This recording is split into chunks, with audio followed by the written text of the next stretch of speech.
The Napping House. There is a house, a napping house, where every one is sleeping. And in that house there is a bed, a cozy bed, in a napping house, where every one is sleeping. And on that bed there is a granny, a snoring granny, on a cozy bed, in a napping house, where every one is sleeping. And on that granny there is a child, a dreaming child, on a snoring granny, on a cozy bed, in a napping house, where every one is sleeping. And on that child there is a dog, a dozing dog, on a dreaming child, on a snoring granny, on a cozy bed, in a napping house, where every one is sleeping. And on that dog there is a cat, a snoozing cat, on a dozing dog, on a dreaming child, on a snoring granny, on a cozy bed, in a napping house, where every one is sleeping. And on that cat there is a mouse, a slumbering mouse, on a snoozing cat, on a dozing dog, on a dreaming child, on a snoring granny, on a cozy bed, in a napping house, where every one is sleeping. And on that mouse there is a flea. Can it be a wakeful flea? On a slumbering mouse, on a snoozing cat, on a dozing dog, on a dreaming child, on a snoring granny, on a cozy bed, in a napping house, where every one is sleeping. A wakeful flea who bites the mouse, who scares the cat, who claws the dog, who thumps the child, who bumps the granny, who breaks the bed, in the napping house, where no one now is sleeping. The end. Blueberries for Sal. One day, little Sal went with her mother to Blueberry Hill to pick blueberries. Little Sal brought along her small tin pail, and her mother brought her large tin pail to put berries in. "We will take our berries home and can them," said Mother. "Then we will have food for the winter." Little Sal picked 3 berries and dropped them in her little tin pail. Ka-plink, ka-plink, ka-plunk. She picked 3 more berries and ate them. Then she picked more berries and dropped 1 in the pail. Ka-plunk. And the rest she ate. Then little Sal ate all 4 berries out of her pail. Her mother walked slowly through the bushes, picking blueberries as she went and putting them in her pail. Little Sal struggled along behind, picking blueberries and eating every single one. Little Sal hurried ahead and dropped a blueberry in her mother's pail. It didn't sound kerplink, because the bottom of the pail was already covered with berries. She reached down inside to get her berry back. Though she really didn't mean to, she pulled out a large handful, because there were so many blueberries right up close to the one she had put in. Her mother stopped picking and said, "Now, Sal, if you run along and pick your own berries, Mother wants to take her berries home and can them for next winter." Her mother went back to her picking, but little Sal, because her feet were tired of standing and walking, sat down in the middle of a large clump of bushes and ate blueberries. On the other side of Blueberry Hill, Little Bear came with his mother to eat blueberries. "Little Bear," she said, "eat lots of berries and grow big and fat. We must store up food for the long, cold winter." Little Bear followed behind his mother as she walked slowly through the bushes, eating berries. Little Bear stopped now and then to eat berries. Then he had to hustle along to catch up.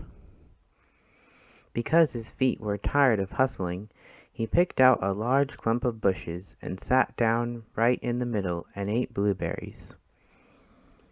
Over on the other side of the hill, little Sal ate all of the berries she could reach from where she was sitting. Then she started out to find her mother. She heard a noise from around a rock and thought, "That is my mother walking along."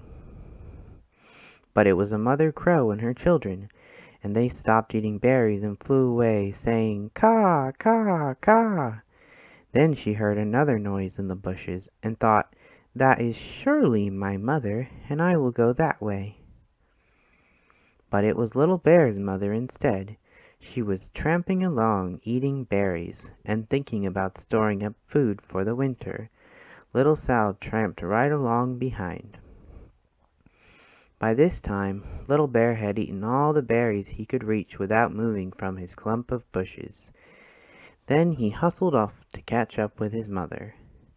He hunted and hunted, but his mother was nowhere to be seen. He heard a noise from over a stump and thought, "That is my mother walking along."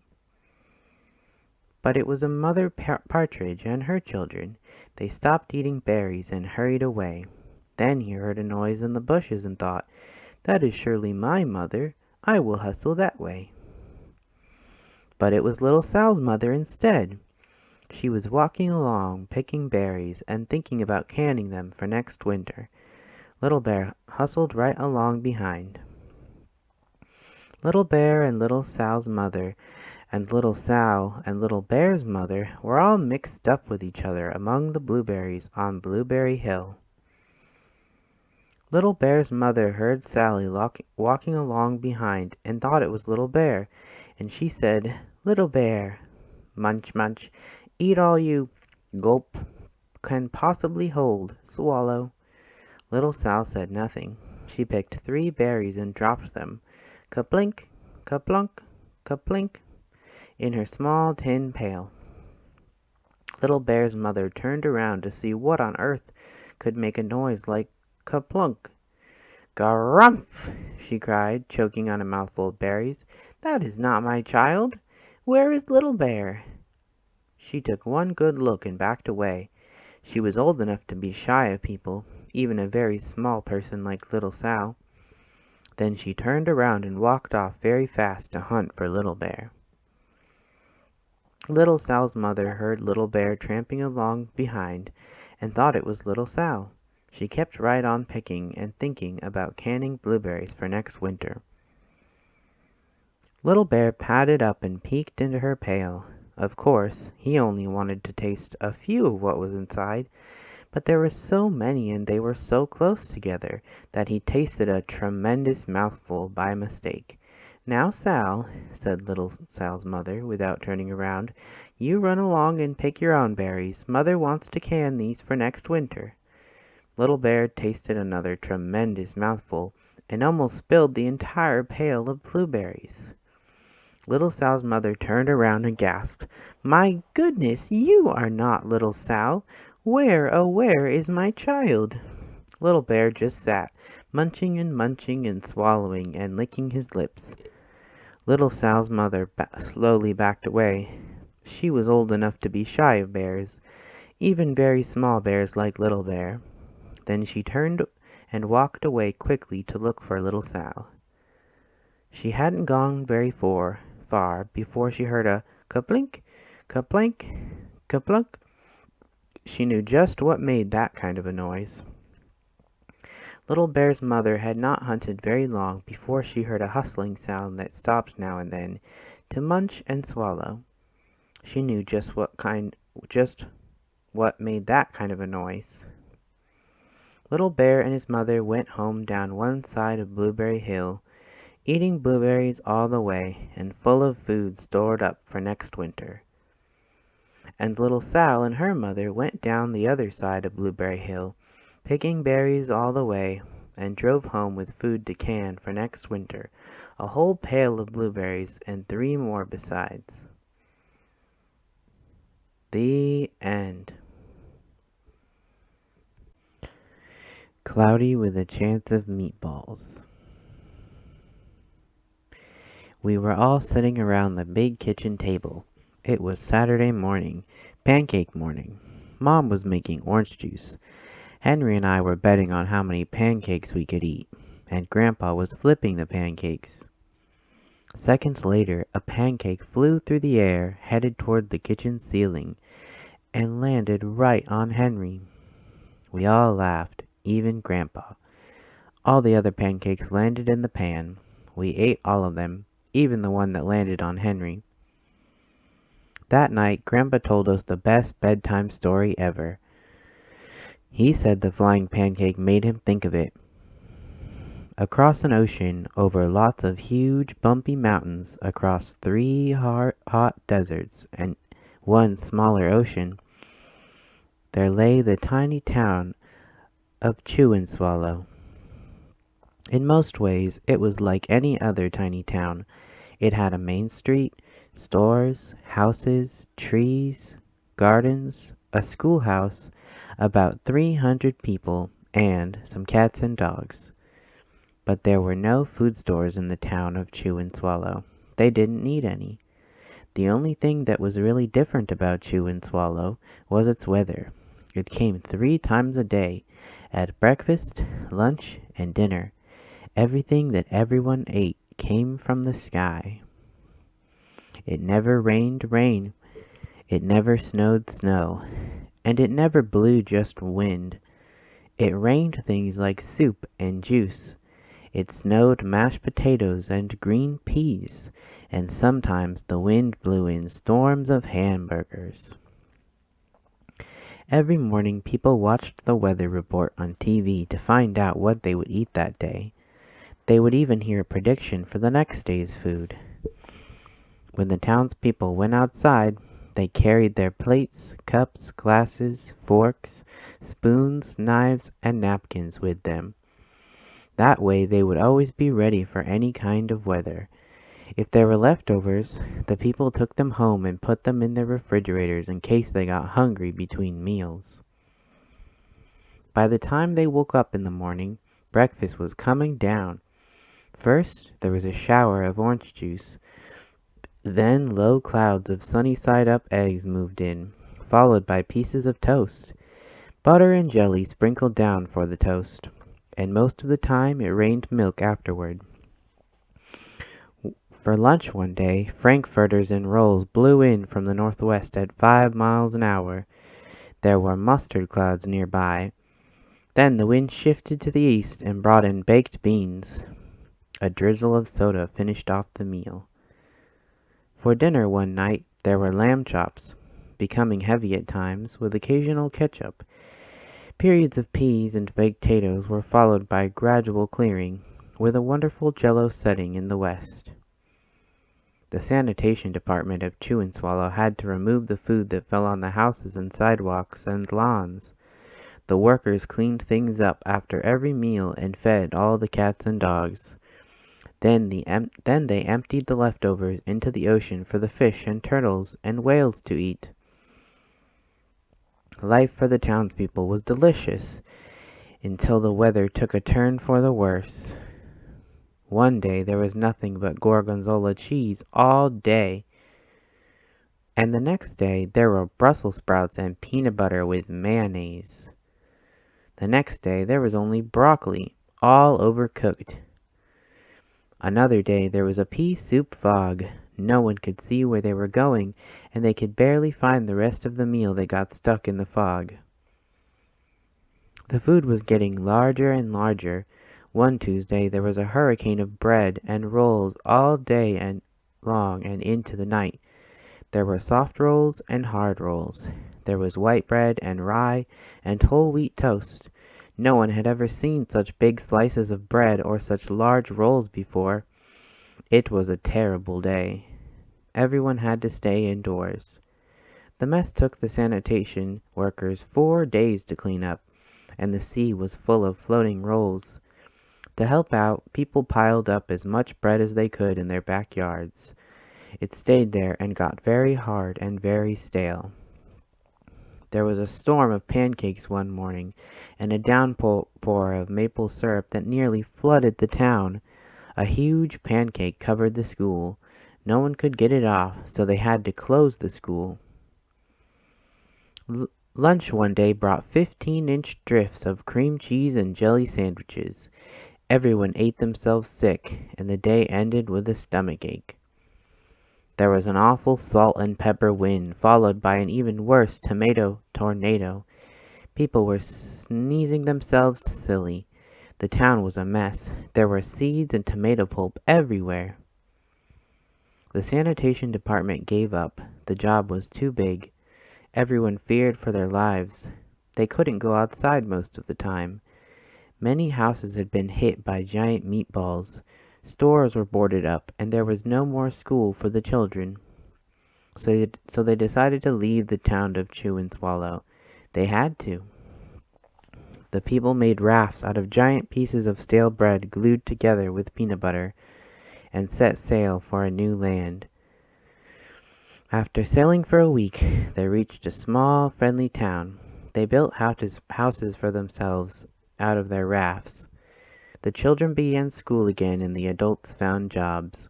The biggest change they had to make was getting used to buying their food at a supermarket. Nothing came down from the sky except rain and snow. The clouds above their heads were not made of fried eggs. No one ever got hit by a hamburger again, and nobody dared to go back to Chew and Swallow to find out what had happened to it. They were too afraid. Henry and I were awake until the very end of Grandpa's story. I remember his good-night kiss. The next morning, we woke up to see snow falling outside our window. We ran downstairs for breakfast and ate it a little faster than usual so we could go sledding with Grandpa. It's funny, but even as we were sliding down the hill, we thought we saw a giant pat of butter at the top, and we could almost smell mashed potatoes. The end. Caps for Sale. A tale of a peddler, some monkeys, and their monkey business.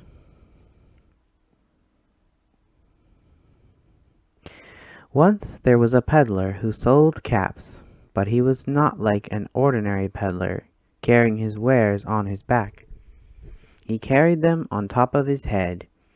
First he had his own checked cap, then a bunch of gray caps, then a bunch of brown caps, then a bunch of blue caps, and on the very top a bunch of red caps.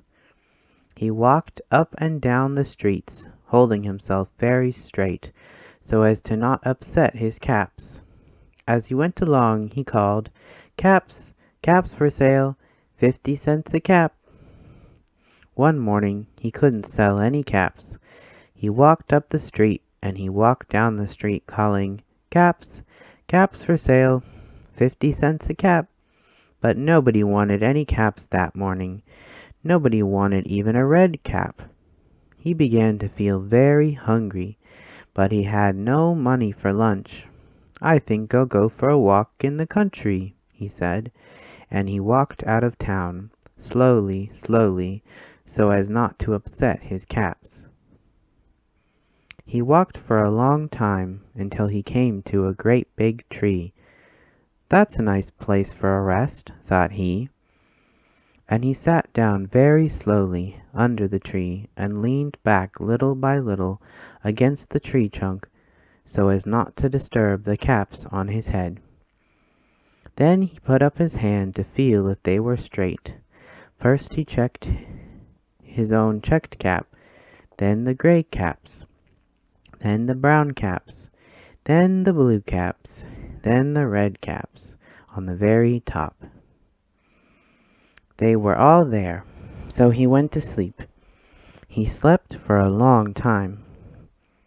When he woke up, he was refreshed and rested.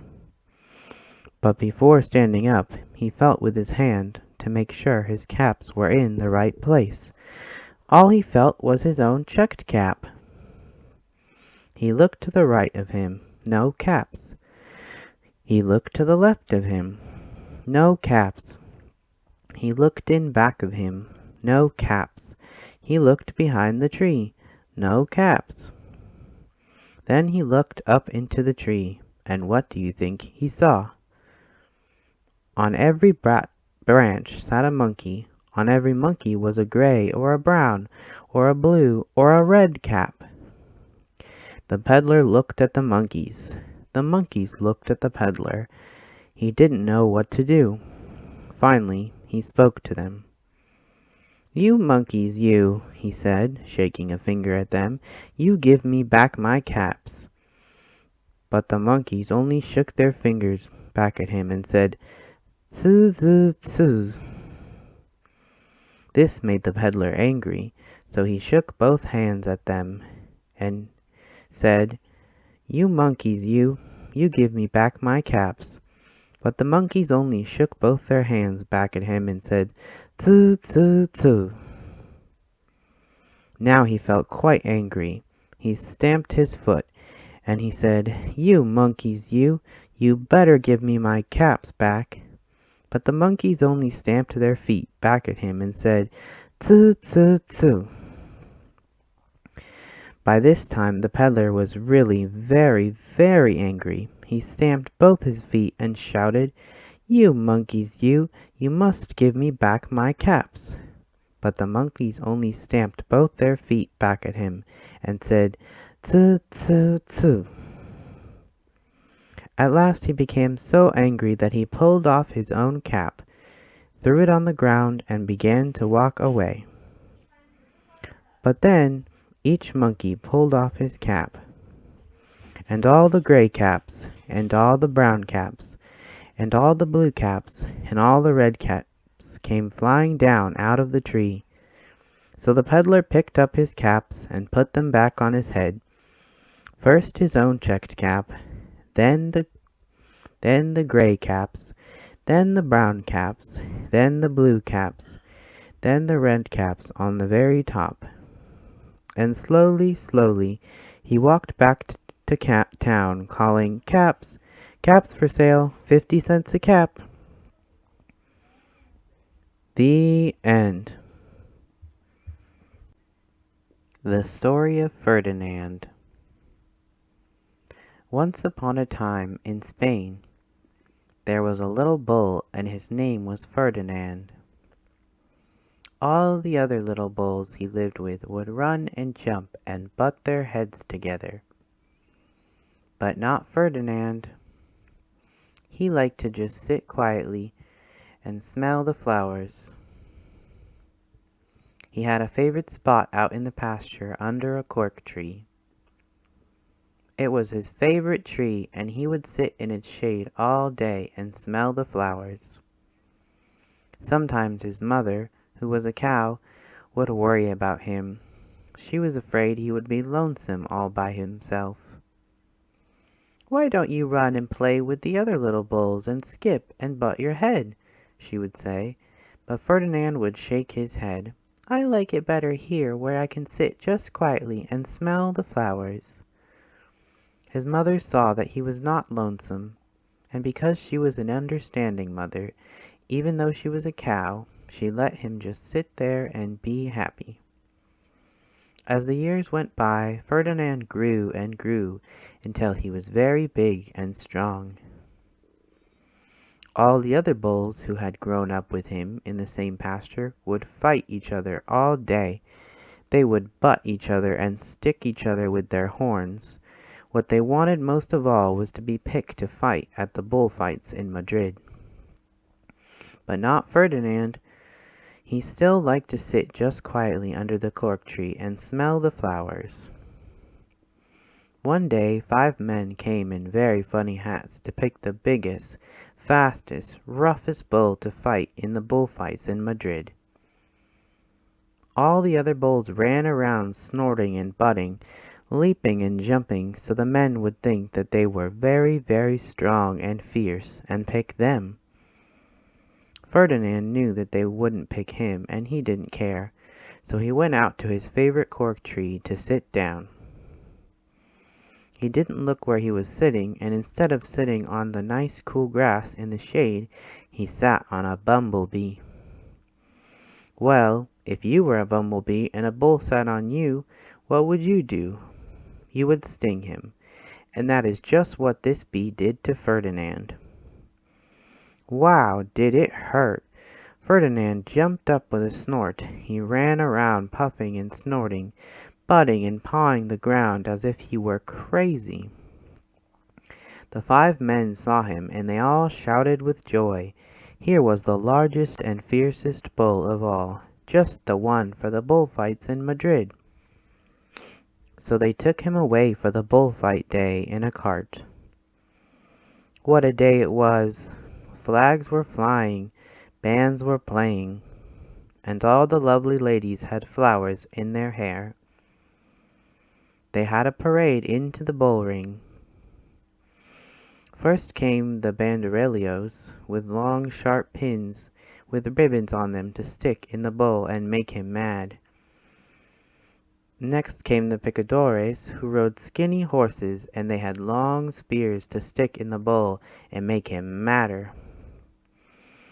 Next came the matador, the proudest of all. He thought he was very handsome, and bowed to the ladies.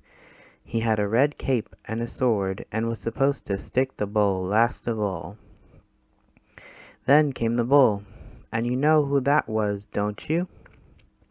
They called him Ferdinand the Fierce, and all the banderillos were afraid of him, and the picadores were afraid of him, and the matador was scared stiff.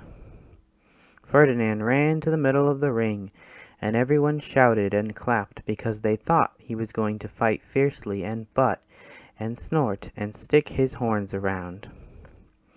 But not Ferdinand. When he got to the middle of the ring, he saw the flowers in all the lovely ladies' hair, and he just sat down quietly and smelled. He wouldn't fight and be fierce, no matter what they did. He just sat and smelled, and the banderillos were mad, and the picadores were madder, and the matador was so mad he cried because he couldn't show off with his cape and sword. So they had to take Ferdinand home. And for all I know he is sitting there still, under his favorite cork tree, smelling the flowers just quietly. He is very happy. The end. Good night, my love. Sweet dreams.